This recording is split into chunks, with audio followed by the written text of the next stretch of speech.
Bonjour, Anin, NeSe Indigenicas Ojibwem, Kevin Richard Shores Indigenicas Jaganashi Move, Makwanan Dundane, Kawababi Ganikag and Gunjuba, Moorhead, Nunguminde, Chimigwich Gichimanadu, and Nindo Gichida, Ape Gush Bimadiziwe Wien, Oma Nungum, Chimigwich.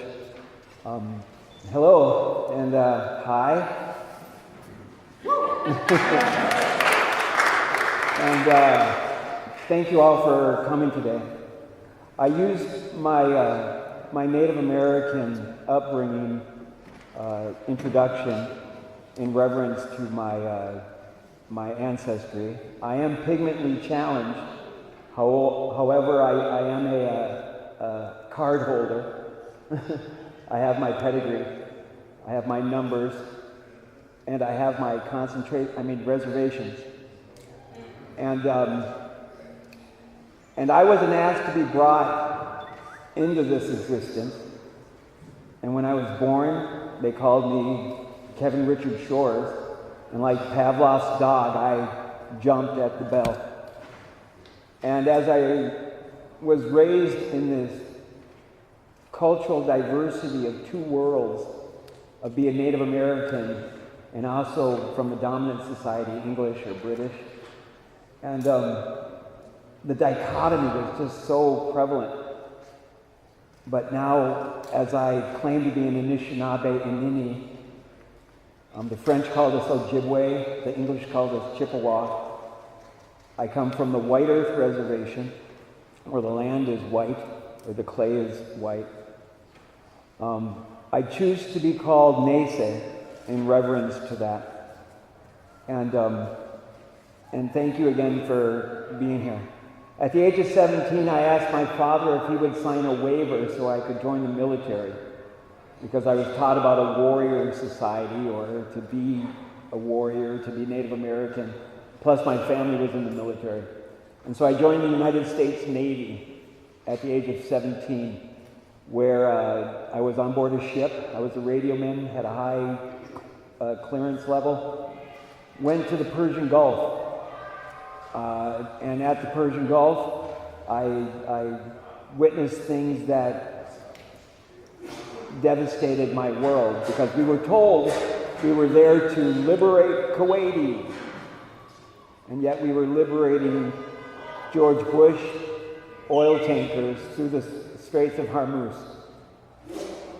And so to come back and learn of this atrocity, and then also learn that they gave me experimental inoculations that wreaked havoc on my body, giving me what is called Gulf War illness, yet I think it should be reclassified as Persian Gulf illness, because there's well over 500,000 veterans that are dying and living with this ailment, like myself. In 1994, I learned of this, and in 1995, they were giving me a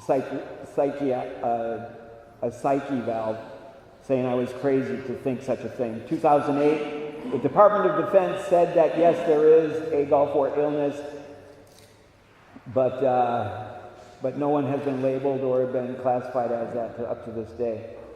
And so, as I've been dealing with Gulf War illness, I've been consistently asking the VA to give me cannabis for my pain management. And after 25 years of fighting, synthetic cannabis, which is just as bad as the OxyContins on my kidneys and my liver. Yet they won't let me grow a plant, as my ancestors have told me, that we utilize every plant for its benefits. I also believe in the Bible, I know in the Bible it also says that each plant and fruit-bearing plant is to be used. And yet, what's the big deal? This here, THC, is the big deal. As we're brought here together to celebrate this day of 420, and to show the respect of this plant. What's the big deal? This molecule here is the big deal.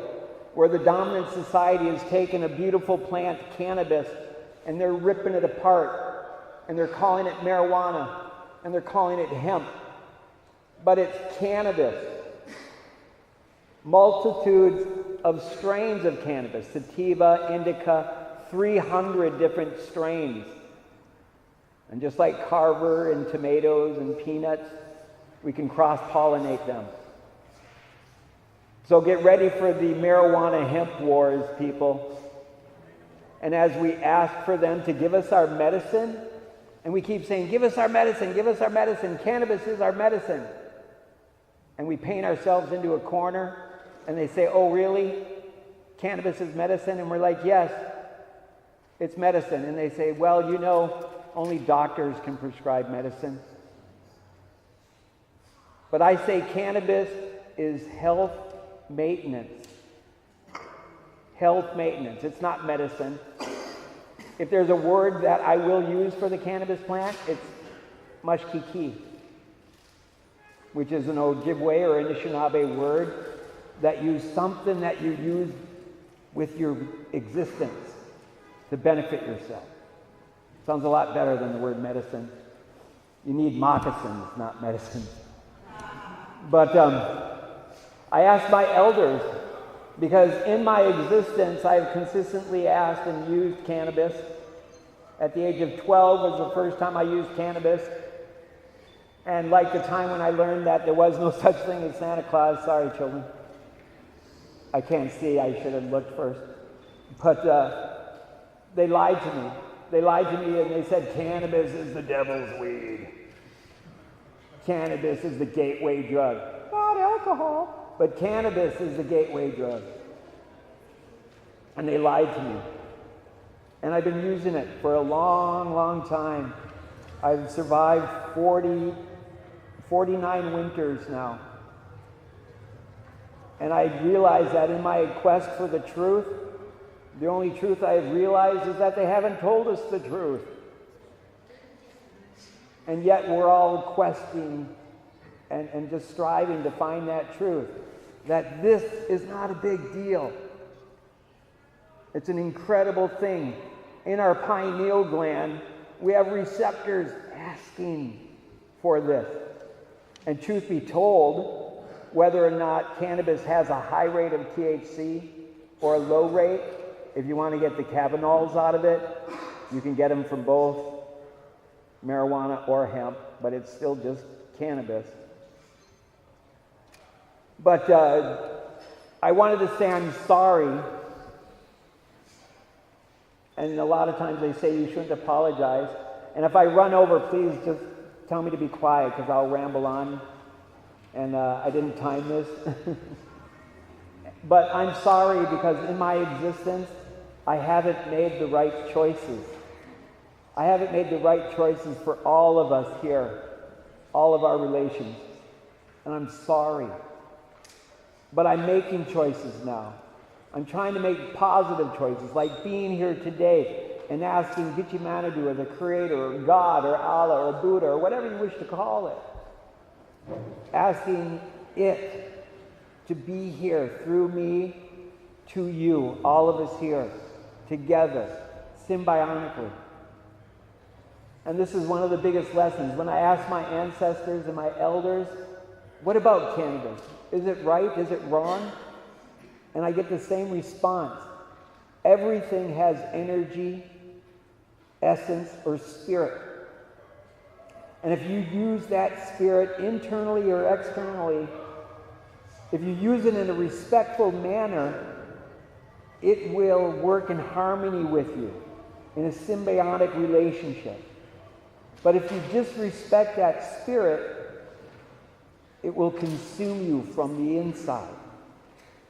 And this can be used for all things. Too much sugar, too much coffee, too much soda, too much love, too much relationships, too much work, too much play. And it all comes down to choices. That if we're making the choice to use this molecule for our benefit, to excite our pineal gland, to get us all squirting,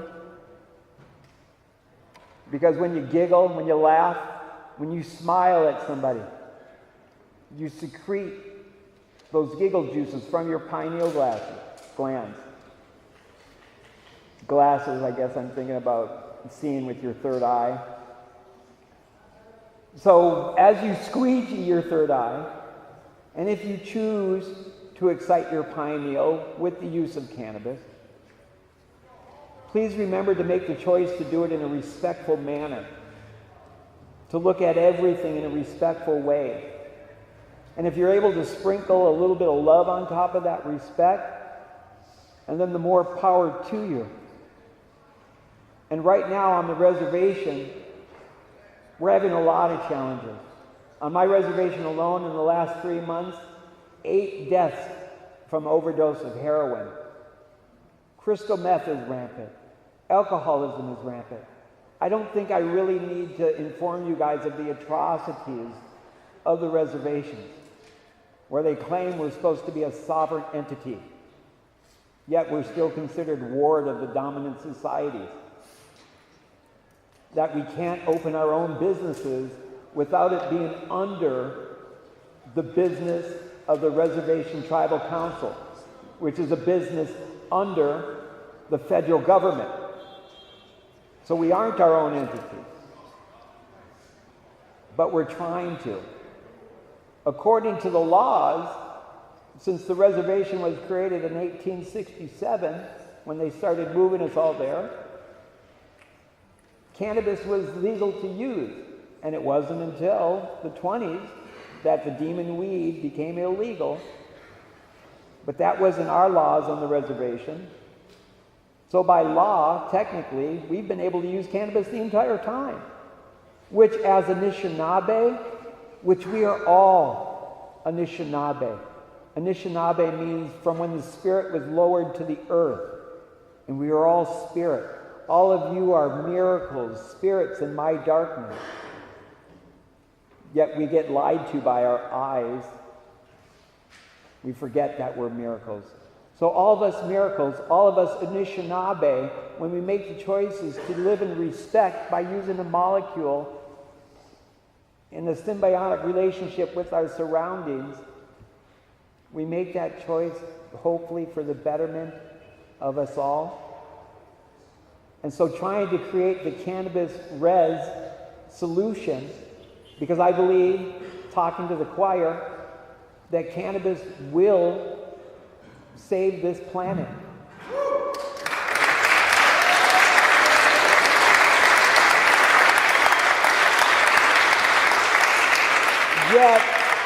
Yet, we have to make the choice. I wasn't involved with the name of today's event, because I would have questioned standing up to prohibition. But if you need me to stand up, if anybody's willing to catch me, I will.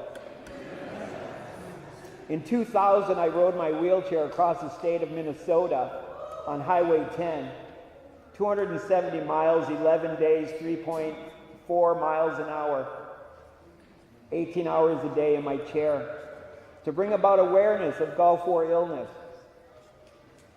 Now I'm thinking about doing it again, to bring about the awareness of cannabis. And maybe I should roll to the capital of St. Paul from Moorhead. And maybe I should roll for governor. Or maybe I should roll for president. Maybe we should start a new political party and call it the Cannabis Resolution Party. The only platform is the legalization of cannabis. It's simple. I call it the 7 simple solution. That as an adult, I believe the age of 18, because if this government says we can go across the world and kill people at that age, we should be able to have the choice of using cannabis. But whatever age is distinguished, that in each household at that age, you can grow 7 plants. The next adult can grow 5, the next adult 3, the next adult 1. Because you don't need more than 7 plants every quarter, every equinox, or every solstice to use this in a respectful way. However, if you are using it for optimal health management, in circumstances you will need more. But if you have a green thumb and you want to create as much cannabis as possible, then you just get a permit. And then we have cannabis resolution dispensaries where you can sell your respected growth product, and it could be scrutinized to make sure that there's no carcinogens in it, because it should be used and maintained organically without chemicals. Thank you, sorry. And then if it's of quantity, then the state-ran dispensaries or the Native American-ran dispensaries can sell and give your cannabis to the elderly, the sickly, where we could have hospices where people can die with dignity and not out of their gourd on pain medication.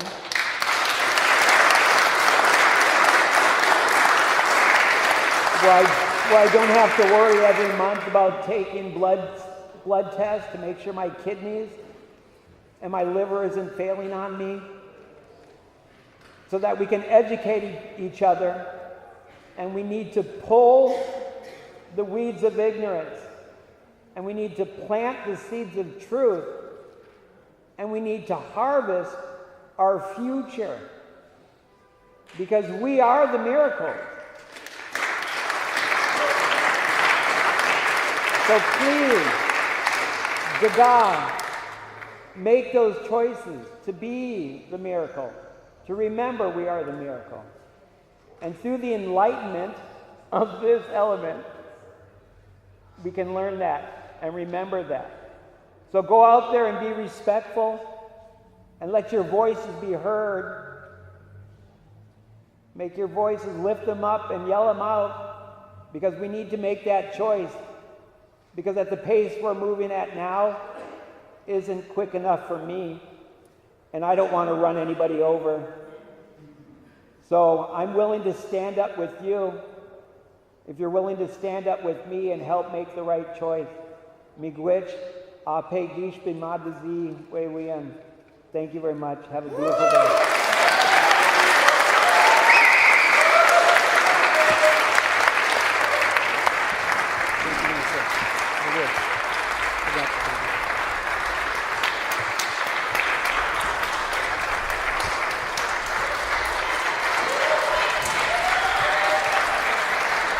Got to stand in ovation, only one.